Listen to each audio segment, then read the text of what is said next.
How are you? Good, how are you? Wonderful. You wouldn't have You got some serious business going on. I do. I'm interviewing random people as they walk by for 5 minutes, and I'm doing interviews. About what? I have the coolest conversations with people, and I time it for 5, but typically they're about supernatural stuff. Oh. God, ghosts, karma, magic, aliens. Okay. It's deep, and it's so much fun. Do you want to give it a shot before you do your hike? Let me think about it. On my hike, we're having an event here tonight. I need to check the trail. And I'll think about some supernatural stuff. People have been telling me that it's pretty muddy. Okay, good. But I don't know if that's a good or bad thing. Oh, yeah? What's your name? Jess. I'm Anthony. Nice to meet you. Nice to meet you too. Yeah. Thank you. See you in a little bit, hopefully. Hi. Hello. How are you guys? Good.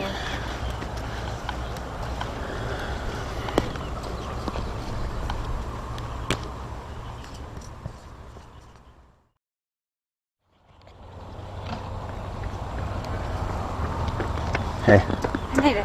How was the trail? It was good. Is it muddy? A little bit, Yeah? but not too bad. Some of that trails are closed. Did you say you're scoping it out for a race tonight? Or Not something? a race. I work at over there. I don't know what that is. It's a running store. Where did you get your shoes? I got these online, but I usually... They sell stuff like that. I know. Like Do you have Brooks 10s? 10, like the size? The number, like, no. Like there's a model number, 10. Yes, but there would be a word before it. Brooks. But that's a company. So Yeah. like Honda. Oh, crap. I don't know. Those? Yeah. Those are called the B. Because I need that arch support, man. I'm all about the arch support. We do sell those. Okay. We have. But Nice. anyways, we're having an event tonight with a company that puts on trail races. Yeah. And it's just like we're gonna come around the trails and then we're gonna eat tacos and drink beer. That's neat. Yeah. Very cool. Yeah. Very cool. I got my shoes at... Oh, okay, yeah. You familiar with that? Not these. I got them initially, then I liked them, and then they don't have this model anymore, so I get them online. Do you want to do a 5-minute chat? Sure. Okay. Are you cool if I record it? I don't care. Okay. Mean, are you gonna put it on like YouTube? With your permission. Well, We can see how it goes. as long as I don't say anything dumb. There's no right or wrong answer. That's In right. fact, You're right. what I found, like, the more honest people are, the better the talks Is this go. for a school project? It is for a hobby that I have. I'm not going to school. I enjoy talking to people. About the supernatural. Yeah, typically. Okay. Your name is Jess, right? Yeah. It actually goes a little better when it's a belief that you hold near and dear, like you really think is true. And sometimes, sometimes also, just a heads up, by the end of a talk, even 5 minutes, a belief that you really think is true, you may be less confident, Oh, so just you're as gonna confident, question or more confident. I'm going to ask questions, Okay. but I'm not going to drill you. Bring it on. It's going to be friendly. Yeah. I love your enthusiasm. Okay, so you know what I'm doing out here now. What supernatural belief do you really think is true? Well, I'll tell you a fun story. Yeah. When I was little, my family, mom, dad, little sister, me, we lived in a older Victorian house that had been there like since the beginning of our town. And the people that built it, there was like some unsure stories about what happened to them, and my mom was convinced that the wife was a ghost there, which seems like sort of crazy for a mom to tell their children, but she was a nice ghost, and she protected us because my little sister's diabetic, and so she would, so my sister was like 7 or 8, and back then you have to get up in the middle of the night and check your blood sugar, and if you sleep through it, bad things can happen if your blood sugar goes too low. But we never had to take my sister to the hospital in an ambulance, like in an emergency state or anything, because something would always happen, like a door would slam or a light bulb would explode. I mean, it was a really old house, so there may have been like other explanations for it, but the thing that seemed most comforting was that there was somebody there kind of watching over us. Are you saying that when you grew up, your mother told you that, or was convinced that there was a ghost, it was a friendly ghost, and... We never saw her. Never we just saw what she did. Yeah, you heard things in the middle of the night, and then... Well, sometimes during the day. I mean, she wasn't afraid of light. Was there always a correlation between a noise that you would hear and then you would see things that it was helping you with, like helping your sister? It was always helpful. Yeah. Huh. So like we would hear something weird, and then like the faucet would have been left on, and the basement was getting water in. You'd hear a noise, and it would call your attention to some sort of thing that needed your... Yeah. Yeah. Exactly. Oh wow. Yeah. Okay.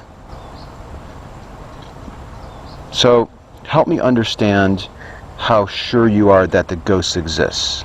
0 to 100, and let me finish the scale here. 100%, I'm absolutely confident. There's no doubt, and I have no question that it's true. 0%, all questions, all doubt, no confidence at all. And you could be anywhere on the scale.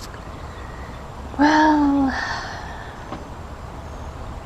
I guess there's a two-part answer to that question. Okay. I am 100% sure of something. Ghost may not be the correct word. Spirit, maybe? Like force? Something? I see what you're saying. Nature? You don't know it's a ghost, but you know it's something. Yes. Okay. So I'm 100% sure that it was something, because there's too many things for it to be a coincidence, and it doesn't hurt anything to believe that there was something out there helping us. It doesn't hurt to believe that you're 100%? Yeah. It's so negative to be skeptical about it, but there's no reason to not just say, yes, that was absolutely something happening that was beyond our human powers, you know. It wasn't like my dad setting up booby traps and being like, they think it's a ghost. It was something outside of us. Are you saying that even if it wasn't true, there would be no harm in believing it? Yeah. Now that doesn't go across the spectrum of life, but in this situation, I think so. Okay. Okay. If there was a real-world explanation, like for example, the neighborhood boy playing tricks on you, or whatever. Sure. Your dad playing tricks on you. I don't know. Yeah. But if there was a real-world explanation for it, would you want to know what it was? Yeah, sure, because I don't think that it would hurt my idea that there's still something. Because it happened enough times, and it correlated to enough things that needed our attention, that it still has to be something bigger. Like, even if every single situation was a person playing a trick on us, or, you know, weird pressure system, the coincidence of it all happening that many times is too great. Okay. To not just say, oh, that's fine, it can be pressure, but maybe the force controls pressure. I'm using force in a very broad term. Gotcha. To explain. Yeah. Because ghost is, you know, a little on the nose. Yeah, that's like more specific, I suppose. Yeah. Entity or force. Yeah. Something. Mm-hmm. Is this house still around? Yeah. It is? Mm-hmm. And people, my parents don't live there. So people bought it from us. And they believe in the ghost. Uh-huh. But because they turned it into a bed and breakfast, it's like a really big Victorian house. And they say that the ghost is like their, creates like a feeling of welcomeness. So everybody that always stays there is very comfortable, and it's like a weird little town. It's like a town of 1,000 people, that it would be kind of weird to stay in a bed and breakfast that used to belong to people, you know. There's just a lot of things that people could be like, oh, this is weird. But it's like welcoming and comfortable and cozy, and he says that it's because of that force, ghost. Do you think other people could benefit from this type of helpful entity? Well, yeah. People probably benefit from this all the time. It's just that they don't choose to look at it this way. Oh. Are you saying that it's possible that there could be other entities in other people's homes sending them signals? And Well, not signals. No, they're helping. Not signals. They probably don't want to be known about. Helping them. I'm digging real deep here. Yeah, helping. Always helping. Now, don't get me wrong. There's probably some bad forces out there, too. I just haven't had experience with them. When we started the talk, you had said that you were 100% sure that there were these entities helping out. Where are you now at the end of this talk? Still 100% sure. 101% sure. Yeah. 99. Nope, back to 100. Yeah. Why are you fluctuating? I'm just curious. I don't know. Sometimes I feel like it's always a bad idea to be 100% sure about something, because that doesn't leave any room for error. It would also mean that you wouldn't be open to new information. Right. Or maybe somebody else's experience. Yeah. Right. If somebody had the answer and could explain it, that it wasn't an entity, that there was some natural cause, would you want to know about it? I don't know. I don't know that anyone would be able to convince me otherwise. That's not the question, though. But are you open? Sure, yeah. You're open to it? Sure, yeah. If a person is open to new information, is 100% the most accurate spot to be? Maybe, maybe not. I guess it depends on... This is like so much gray area.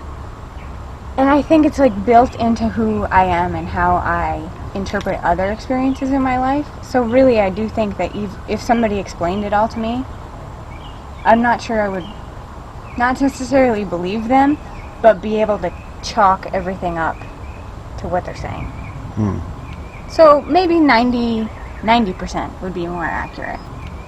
You know, there's always room to get more information about the situation, but I'm pretty sure. Yeah, 90% is still pretty sure. Yeah.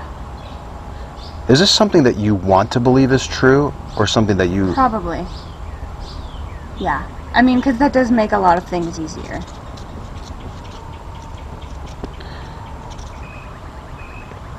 How is wanting to believe something to be true any different than wishing?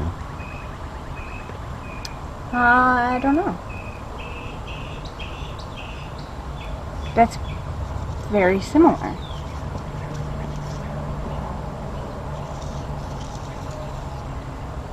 I guess I think of wishing as like that there's like still a bridge between your sureness of something. You know, like if I wished for it to rain, that maybe it's not raining yet. I'm just sending that wish out into the nether, the ether. Mm-hmm. And if I'm wanting it to be true, maybe it's already raining, and I want it to. But once it's happening, your wish is already granted, so you're not wishing anymore. With respect to the idea of the entity existing in the house and, Yeah. and helping you, doing helpful things. Yeah, I'm not standing here saying, wow, I really wish that was true. It has happened, and it's in present tense, so it's...